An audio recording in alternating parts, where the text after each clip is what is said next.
Hello, my name is Zoe Hill, and I am the videographer for Group 9.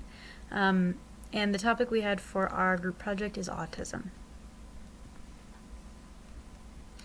So autism, or actually autism spectrum disorder, otherwise known as ASD, is a wide variety of different disorders, actually. So autism is kind of the overarching term that most people use or most people know. But within that, there are subsections, and there's actually different categories of autism. Some of these categories include autistic disorder, Asperger's disorder, pervasive development disorder, and then other disorders that are not necessarily specified. According to autismspeaks.org, which is the official autism website, as of 2018, 1 in 59 children is diagnosed with autism spectrum disorder. So it's actually a little bit more common than people necessarily think that it is. For the most part, the cause of autism is genetic. However, we did find a few interesting facts about this topic. So one of the first things that we found is that children born to older couples actually have a greater chance of being born with autism. And then if a family has a child with autism, their chances of having a second child with autism increase by up to 18%. And autism is 4 times more likely to appear in boys than in girls. Autism falls under the low incident disability. And this means that it's not necessarily inhibiting on their ability to learn or their ability to become educated. However, students with low incident disabilities likely have received special education for most of their lives, but they need the same attention from their teachers as other students do. Another thing that we learned about this is that we should avoid classifying ASD as high functioning or low functioning, and that's just because ASD is completely different for every individual that has it. And so it's just very difficult to kind of categorize it as high functioning or low functioning because it could be either of those and everything in between. So some characteristics of autism include a deficit in social emotion and emotional reciprocity. So for example, students on the autism spectrum have abnormal social approaches, and they have a failure to communicate in the normal back and forth pattern. They reduce sharing interests and hobbies and emotions with others, and they have a failure to initiate or respond to social interactions. Another characteristic of autism is a deficit in nonverbal communicative behaviors used for social interaction. So for example, they have poorly integrated verbal and nonverbal communications.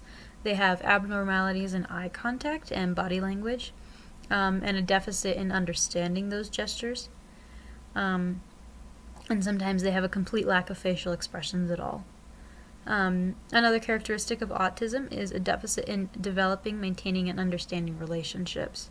So for example, they have difficulties adjusting behaviors to suit various social contexts, so they're not necessarily picking up on those social cues. They have difficulties in sharing imaginative play or in making friends, and sometimes they have a complete absence in the interest of making friends at all. So some known impairments of autism. One thing to consider is that every autistic child or adult is different, and the severity of their impairments is greatly impacted by their placement on the autism disorder spectrum. However, some of the most notable behaviors include an impairment in the use of multiple nonverbal behaviors such as eye contact, facial expressions, body postures, and gestures. So they have a difficulty using and understanding any of those. They have a failure to develop peer relationships, and sometimes are completely uninterested in making friends at all. They have a lack of spontaneous seeking to share enjoyment, interests, and achievements with other people. So they're not necessarily looking for opportunities to share hobbies, share interests, talk about things that they like with others. And they have a lack of social or emotional reciprocity. So for example, if a student was sharing with a student with autism something that they enjoy, the student with autism isn't necessarily reciprocating with that same excitement or that same joy back in that conversation. So autism can sometimes be challenging to deal with in the classroom. And some common signs of those difficulties include a student with autism sometimes has a difficulty being redirected to other activities, so that switch in activities, lessons, they have a hard time jumping from one topic to another. Sometimes when a student with autism is asked to switch topics or to do something that they don't necessarily want to do, tantrums or fits can kind of break out, and that's something that a teacher would need to be aware of and be aware of how to handle that situation.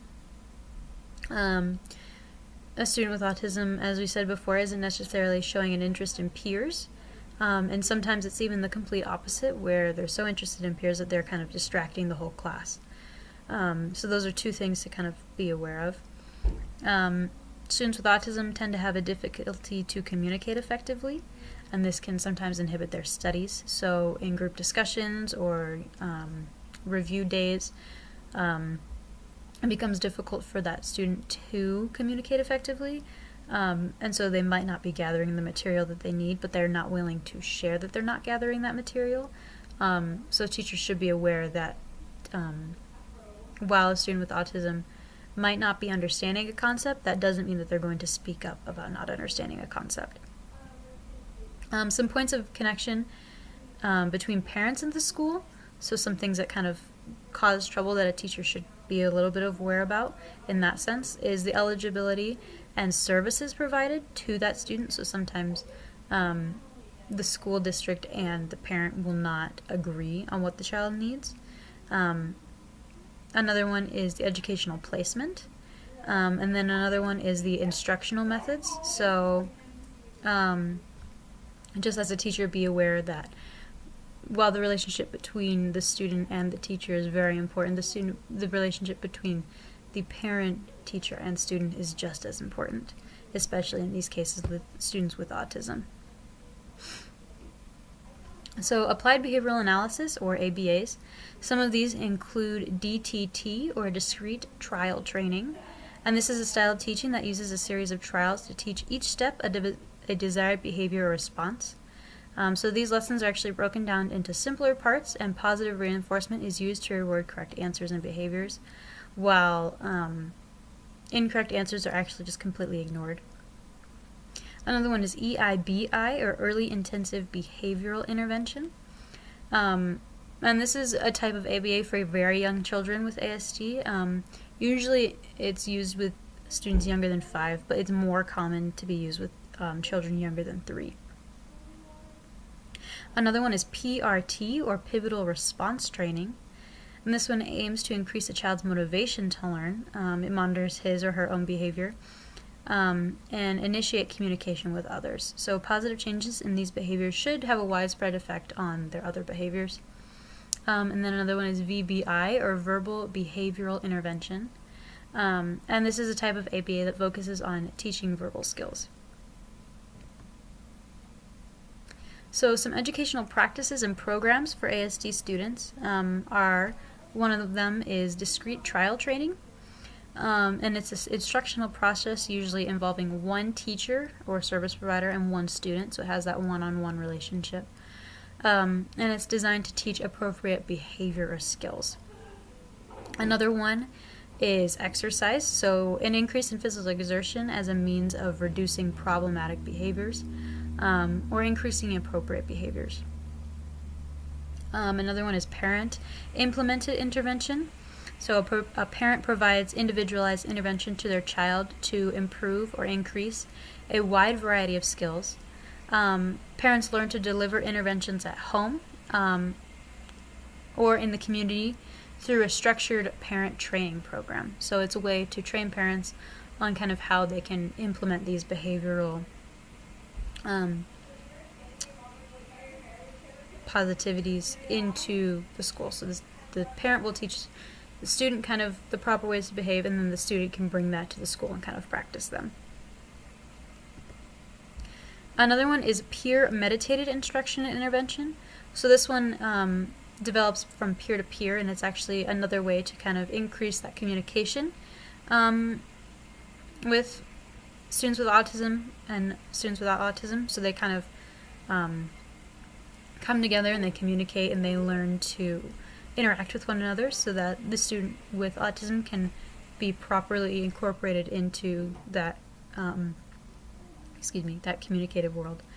Another one is social narratives. So narratives that describe social situations in some detail by highlighting relevant cues and offering examples.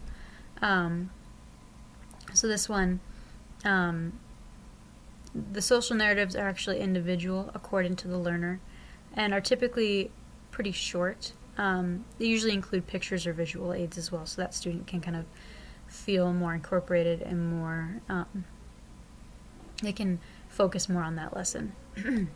Excuse me. Another one is social skills training. So a group or individual instruction designed to teach learners with autism spectrum disorder ways to appropriately interact with peers, adults, and other individuals. So most social skills meetings include instruction on basic concepts, role-playing or practice, and then feedback is provided to help the student with ASD to acquire and practice those communication skills. Another one is structured playgroup. So small group activities characterized by their occurrence in a defined area with a defined activity. The specific selection or of typically developing peers to be in that group. So this one actually just kind of provides a scaffolding for that communication incorporated with learning. Another one is task analysis, which is a process in which an activity or behavior is divided into small, manageable steps in order to assess and teach the skill. So other practices such as reinforcement, video modeling, or time delay are often used in facilitating acquisition of smaller steps. There are tons more, so we won't go over all of them, but some that we encourage you to kind of become familiar with are applied behavioral analysis, developmental individual difference relationship-based approach model, otherwise known as floor time, picture exchange communication system, social stories, and TEACCH, which stands for Treatment and Education of Autistic and Communication-Related Handicapped Children.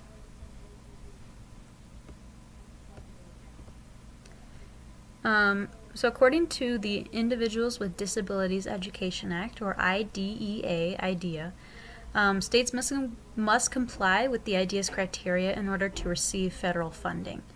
So states may exceed the IDEA's requirements and provide more services to these students, but they cannot provide fewer services or contradict the guidelines of IDEA. So IDEA kind of sets up how to help these students with impairments or disabilities, and it kind of sets guidelines that schools and school districts need to follow in order to be able to help these students to the best of their ability. So IDEA has 6 principles that provided the framework for special education services. These principles include free and appropriate education, or FAPE, appropriate education, individual education program, or IEP, least restrictive environment, or LRE, parent and student participation in decision making, and procedural safeguards. So some organizations that actually we invite you to kind of become familiar with so that you might be able to help more students in your own classroom with ASD are the RIS Center. This is a nationwide center dedicated to improving education outcomes for all children, especially those with disabilities. Another one that's a little bit more specific to autism is the Autism Society of America. Another one is Autism Speaks. And then the last one is Autism Information at the Center, Autism Information Center at the Center for Disease Control and Prevention. So in conclusion, I just want to close by stating a quote from Erin McKinney, and she says that our experiences are all unique. Regardless, I do believe that it is important to find the beautiful. Recognize that there is bad, there is ugly, there is disrespect, there is ignorance, and there are meltdowns. Those things are inevitable, but there is also good. So I just also want to close by saying that while autism can be a very difficult thing for the classroom, these students need just as much love and care and just as much attention as any other student would in order to help them succeed in life. So we invite you to kind of become familiar with this, especially as you prepare to enter a classroom, and just become familiar with ways that you can help these students and ways that you can kind of incorporate the things that they need into your regular teaching. And I thank you for listening and participating. Thanks.